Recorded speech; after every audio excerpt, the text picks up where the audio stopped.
Hello again, everybody. Hope everybody's having a wonderful summer. You guys are making it through this course. We're already 3/4 of the way through. Three quizzes down, one to go. So we're getting there.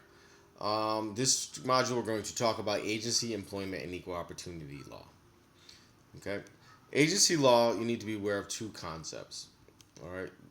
Number one is that in agency law, there's a relationship between a principal and an agent. All right, the principal is usually an employer, the agent is usually the employee. And this is a fiduciary relationship. All right, they work in each other's best interest. Okay, so in agency law, there's a principal and an agent. Principal, typically the employer, agent is typically the employee. And this relationship is that where everybody works in the best interest of each other. Okay? This agreement between the two parties is based on consent.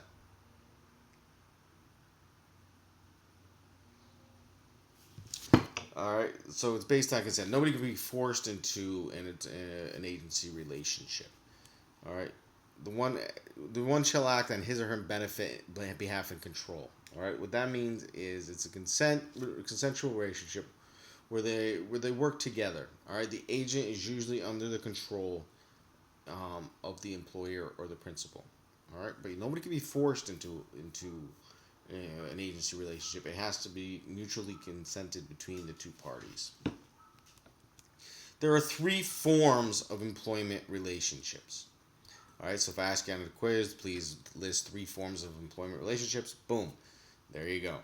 The first one is an employer-employee relationship. The second is a principal-agent relationship. I know this is confusing. We're talking about agency law, principal and agent, but now we're talking about the relationship between the two. So you have, and the third is a principal independent contractor relationship. All right, so three forms of business employment relationships: employer employee, principal and agent, and principal independent contractor. We'll go over all three. But like I said, if I ask you on the quiz, list three forms of employment relationships, these are the three. Employer employee relationship. This is where an employer hires an employee to perform some form of service. All right, I'm hired by LIM to teach business law. All right, I am not an agent of LIM. All right, I can't act out and enter into contracts on their behalf. I'm an employee. All right, I'd be an agent if I was empowered to enter into contracts on behalf of LIM. I am not. All right, so an employer-employee relationship is simple. An employer hires an employee to perform some form of service, and that employee is under the control of the employer and can act and can enter into contracts on behalf of the employer. All right, only the employer can do that. All right, so it's very simple. You're hired to perform a service, and you cannot cannot enter into contracts on their behalf. All right, you are not an agent. So if I ask you on a quiz, tell me is in an employer-employee relationship, is an employee an agent? False. Okay. Second form of relationship is principal-agent relationship. This is where the employer hires an employee and gives that employee authority to enter into contracts on the employer's behalf. All right, the principal agent relationship, the employer hires an employee and gives that employee authority to enter into contracts on the employer's behalf.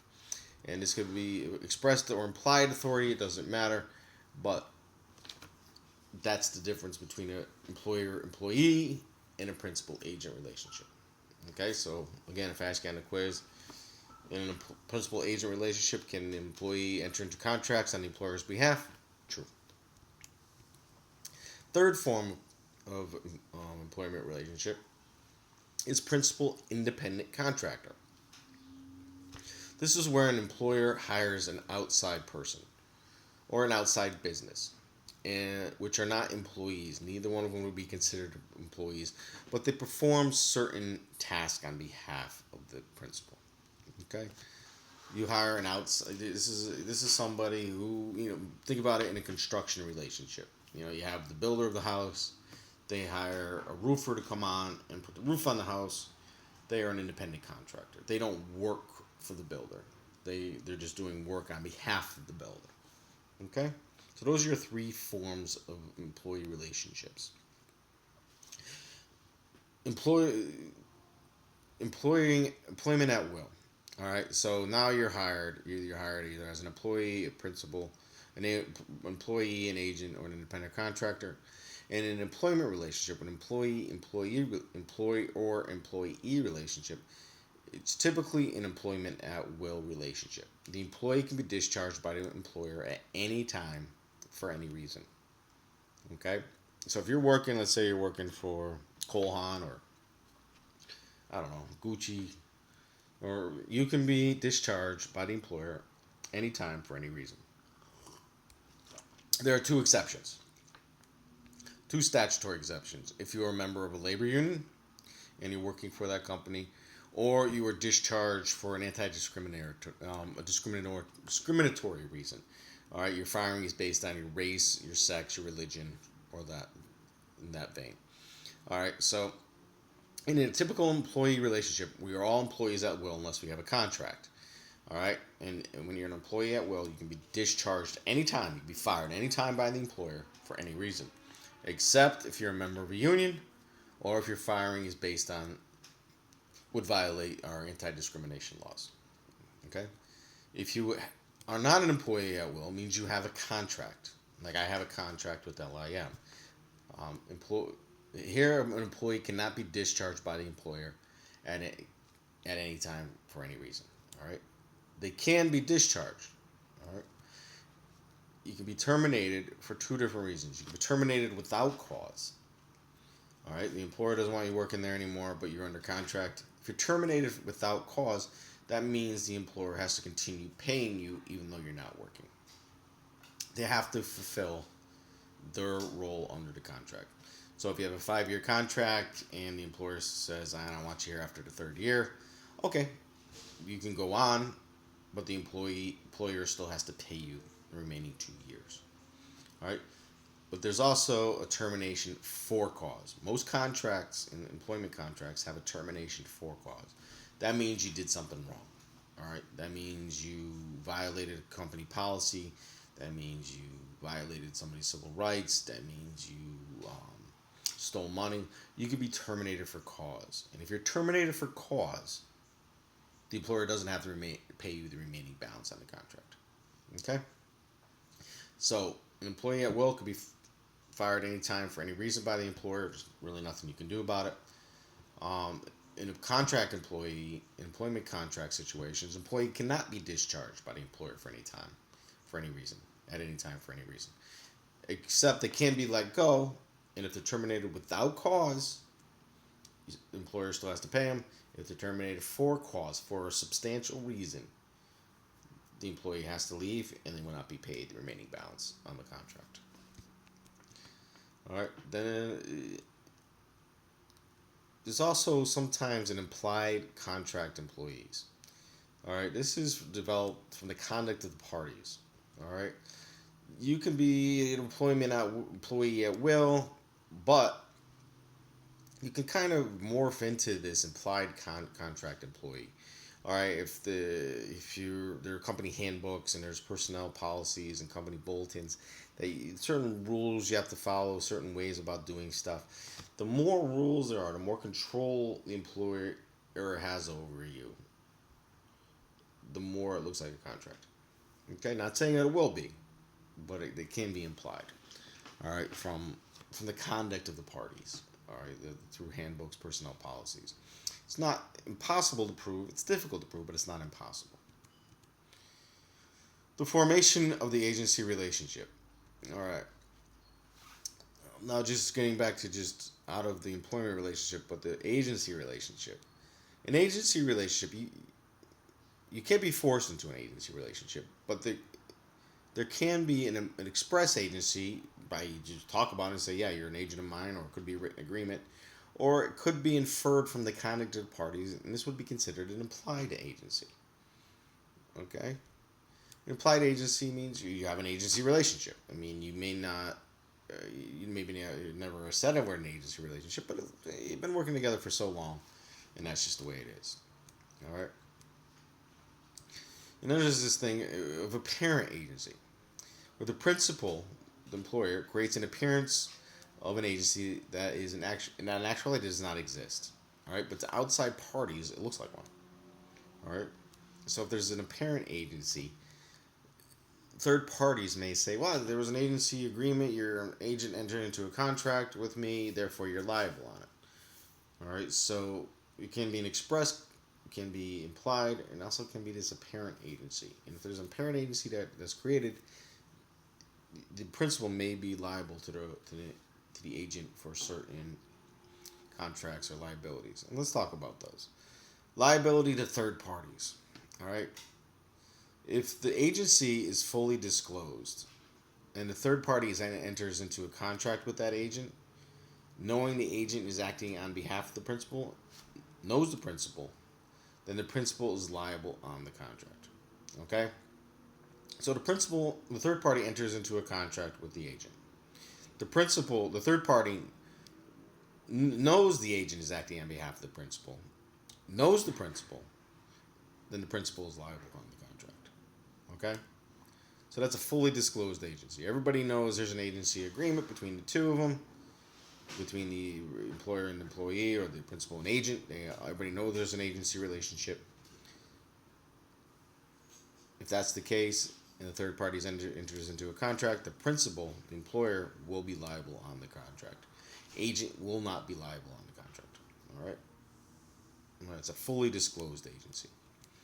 In a partially disclosed agency, this is where the third party enters into a contract, knows agent is acting on behalf of the principal, but doesn't know the principal. All right? He knows the agent, but he doesn't know, never dealt with the principal. Both principal and agent are liable on the contract. Okay? So in a fully disclosed, the agent is not liable. In a partially disclosed, the agent will become liable. In an undisclosed agency, right? This is where a third party enters into a contract with an agent, doesn't know agent is acting on behalf of the principal. Both principal and agent are liable on the contract. Okay? He just thought the third party would just enter into a contract with the agent. Didn't know there was a principal at all. The agent's going to be liable. Okay? There are four other things I just want to discuss briefly. They're in the book. You can read about them in the book. But be familiar with, especially when you get out there and start working, about workers' compensation. All right, this is when you're injured on the job. There are certain state statutes that give you the exclusive remedy. All right, so if you're working at, whatever, you're working at LIM, and you get hurt on the job, you cannot sue LIM. I cannot sue LIM. All right, but I can be compensated for my injuries through workers' compensation. All right, they're the exclusive remedy in an employer-employee relationship. You cannot sue your employer for negligence. You're only entitled to receive workers' comp. Okay? So you're injured on the job. The state statutes say your exclusive remedy is under the workers' comp statutes, under workers' comp law. You cannot sue your employee. All right, so I'll be on the quiz. Can you sue your employer for negligence? The answer is false. Can you get workers' compensation from your employer if you're injured on the job? The answer is true. Okay? Also, I want you to be familiar with OSHA, the Occupational Safety and Health Act. This is federal law that requires employers to provide a safe working condition for their employees. All right? It's just that simple. There's federal rules out there where the employers have to follow. If they don't, they can be fined by OSHA, the Occupational Safety and Health Act agency. This is to make safe working conditions for everybody. We don't want people working in extreme heat. We don't want people working next to, dangerous machinery, that kind of stuff. So there's certain rules that certain federal laws that require employers to provide a safe working condition. If they fail to do that, they can be fined, and those fines can be substantial. Also, familiarize yourself. This is in the book. In employee law, employer-employee law, labor law, I like to call it, of the Civil Rights Act of 1964. This is a federal law that prohibits any discrimination at your job based on your race, color, religion, gender, or national origin. Okay? So, it's federal law that prohibits any discrimination by an employer against an employee or somebody who is applying for a job with that employee.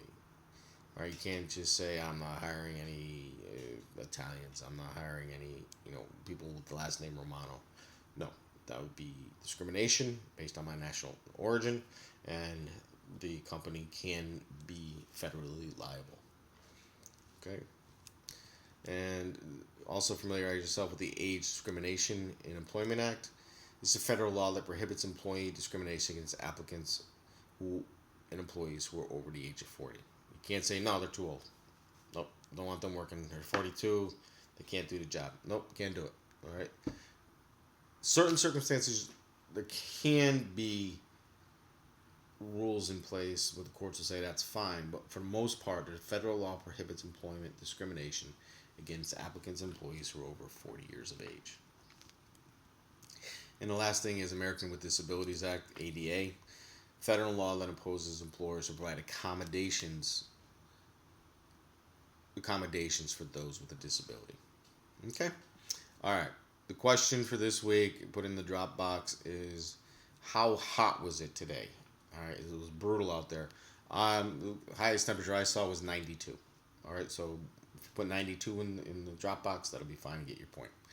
All right, so how hot was it today? 92 degrees. All right. Any questions, comments, call me. If you have any questions about the quiz, please feel free to reach out. If not, we'll continue on. We have 3 more weeks, and everybody's doing extremely well, so I'm very happy with the way things are going. If you guys want to provide me any feedback on how things are going, please do. I'm all ears. Okay? Take care. Have a good week.